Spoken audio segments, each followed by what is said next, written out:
There are tense protests on the streets of Minneapolis in the US this afternoon after a woman was shot dead by immigration officials. I want to bring you some breaking news from the United States. An ICE agent has shot and killed a woman accused of trying to run over officers with a car. Hello. 1 minute ago, a federal ICE agent shot and killed a woman in Minneapolis.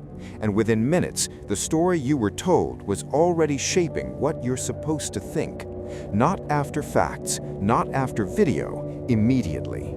And that timing matters more than the shooting itself. Because this didn't happen in isolation. It happened during an aggressive immigration crackdown. It happened in a city with history. And it happened in a moment where the federal government moved faster than the truth. Most people scrolled past this headline. Some argued about politics. Very few actually understand what happened. By the end of this, you will. Here's the beginning, slow, clear, chronological. Wednesday morning, Minneapolis. Late morning, around 11:30. Federal immigration agents are operating in the city as part of a nationwide enforcement surge that quietly expanded over the last 30 days. Not local police, federal agents. ICE, DHS, border enforcement units, operating inland, far from the border with expanded authority. By early afternoon, word spreads online that immigration agents are active near residential blocks. Protesters show up, not thousands, a few hundred. Cars slow, people shout, phones come out. Then a single SUV enters the scene. Inside is a 37-year-old woman, a U.S. citizen, a mother, a writer, not a suspect in any immigration case. She stops her vehicle near the crowd. What happens next lasts less than 10 seconds and will now be debated for years. An ICE agent approaches the driver's side. The SUV inches forward. The agent fires multiple shots through the window at close range. The woman is hit. She's transported to the hospital. She dies. That's the physical reality. No politics yet, just sequence. Now, watch what happens immediately after. Within minutes, the Department of Homeland Security releases a statement. Not hours, minutes. They say the driver attempted to use the vehicle as a weapon. They say the agent acted in self-defense. They frame the shooting as justified before the video is publicly reviewed. This is the first narrative, and first narratives stick. But then, the second thing happens.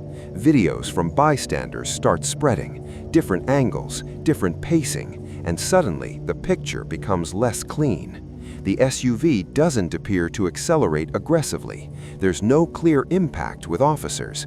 The car seems to be trying to move away, not through. Local police, not federal, say they're still reviewing the footage. That gap matters, because in the last 24 hours, two timelines collided. The federal government's timeline, fast, decisive, controlled, and the evidence timeline, slower, messier, human. This is why it exploded. Minneapolis isn't just any city. It's a city where federal force, policing, and public trust already live on a fault line created in 2020. So when a federal agent kills a civilian during a protest and the explanation comes before the investigation, people don't just react, they remember. By nightfall, protests grow. By morning, the governor activates the National Guard, not because violence has already spread, but because the risk of escalation is now real. And here's where this stops being abstract and starts being about you. This wasn't a border crossing. This wasn't a cartel raid. This was a residential street. If federal agents can operate with expanded authority inside U.S. cities, if deadly force decisions are justified before evidence is reviewed, then the rules you think protect civilians are thinner than you were told. Now let's talk incentives, not villains. Why move so fast with the narrative? Because the administration is under pressure to prove control. Immigration enforcement numbers, arrest quotas, public perception. In the last 90 days, deportation targets increased, funding requests expanded, political messaging hardened. That creates a system where hesitation looks like weakness and speed looks like strength. So who benefits? Federal agencies protect their authority.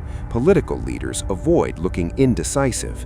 The machine keeps moving. Who pays? A family loses a mother. A city absorbs another trauma. And the public absorbs another version of events that may not fully align with reality. Now, here's the key revelation, the moment everything clicks. The justification for the shooting was released before a full video review, before local investigators spoke, before independent analysis. That's not procedure, that's perception management. Not illegal, not conspiratorial, strategic. And once you see that, the story changes. Because this isn't just about whether the agent feared for his life. It's about how power explains itself when no one can rewind the moment. What happens next is predictable. A federal investigation, civil rights inquiries, legal battles that last years, quiet settlements, and another case added to a long list most people won't remember. But you should. Because this tells you something uncomfortable about the system. When federal authority expands faster than accountability, truth becomes negotiable, especially in the first 24 hours. And the first 24 hours are when opinions harden. This is why understanding matters more than outrage.